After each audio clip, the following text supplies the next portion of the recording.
सब तो पहला मैं दड़वाना पिया, ये सारे मेरे रिश्तेदार ते भाई मेरे नाल ते शगिर्द ते बहुत अच्छे घोड़े दड़वा रहे हैं। हुण मैं उम्र रसीदा हो गया, मैं जदों भी घोड़े दड़वाए सवार बना के जंग तो सरगोधे तो फैसलाबाद तो उत्ते माशाल्लाह बहुत अच्छे सवार ने। इन्होंने पुछने डॉक्टर ने ते उम्र भी वावा सारी हो गई है ते अपने इस क्लब के चेयरमैन भी ने।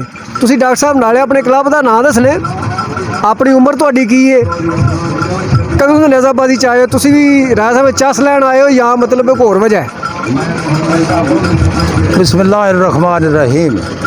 मैं डॉक्टर मिर्ज़ा सरदार बेग रसूल का रहने वाला जी। मैडिकल के शोबे में मेरी सर्विस है, मैं रिटायर हो गया। 76 साल मेरी उम्र पई होंदी है जनाब। अरसा 20 साल तो मैं घोड़े दड़वा रहा, 3-4 घोड़े मैं रखना जी। ये क्लब मेरा है जी, गौसल आजम पाक क्लब। क्योंकि सब तो पहला मैं दड़वाना पिया, ये सारे मेरे रिश्तेदार ते भाई मेरे नाल ते शगिर्द ते बहुत अच्छे घोड़े दड़वा रहे हैं। हुण मैं उम्र रसीदा हो गया, मैं जदों भी घोड़े दड़वाए सवार बना के जंग तो सरगोधे तो फैसलाबाद तो जिन्होंने फीस देता रहा। मैं बहुत अच्छी जी नेज़ाबाजी की है, तकरीबन जंग सियालकोट सारे घोड़े दड़वाए ते बहुत अच्छी नेज़ाबाजी करने तो बाद हुण बुढ़ा हो गया, लेकिन मेरे तो मैं जरूर हाज़री देना। घोड़े भी 3-4 मैं रखे ते चस लई है।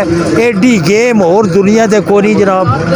बेहतरीन असी बहने हाँ, बेहतरीन साडी वाकफियत है 3-4 जिलों ते बेहतरीन जनाब साडी मिलाप होता है, शौक अच्छा है। दूजा है इस विच कोई भेड़ लड़ाई नहीं।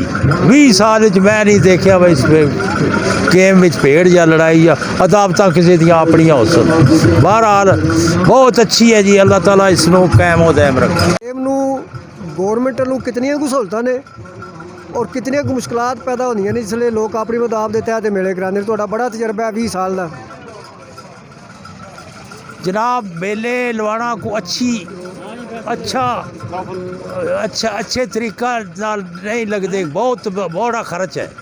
मैं 2 मेले लवाए, 5-6 लाख रुपया खर्चा आता रहा है, लेकिन ये है इस मिलाप में आके वो खर्चा कोई मालूम नहीं होता मैं को खर्चा मैं किया है। दुनिया मिलती है, दुनिया आती है तो बहुत अच्छा है, शौक है जी। तो सारे बहुत अच्छे सूदा आदमी हर इसके घोड़े लैने सौखे नहीं, दड़ाने सौखे नहीं, लेकिन पिंड में आना सौखा नहीं। असूदा आदमी सारे तो मुहज़्ज़ब तो शरीफ आदमी तो खानदानी। गौरमेंट की तरफों हमें सानू कुछ भी नहीं जी मिलता, ना मेले उत्ते घोड़े वाले मिलता है। जोड़ा कोई इनाम कराम आंदा वो सवार लै जाते। 7 मोटरसाइकिल असां मेले उत्ते अपने विनर होए हाँ, लेकिन सवारां नूं गड्डी ते लदाए लै जाओ।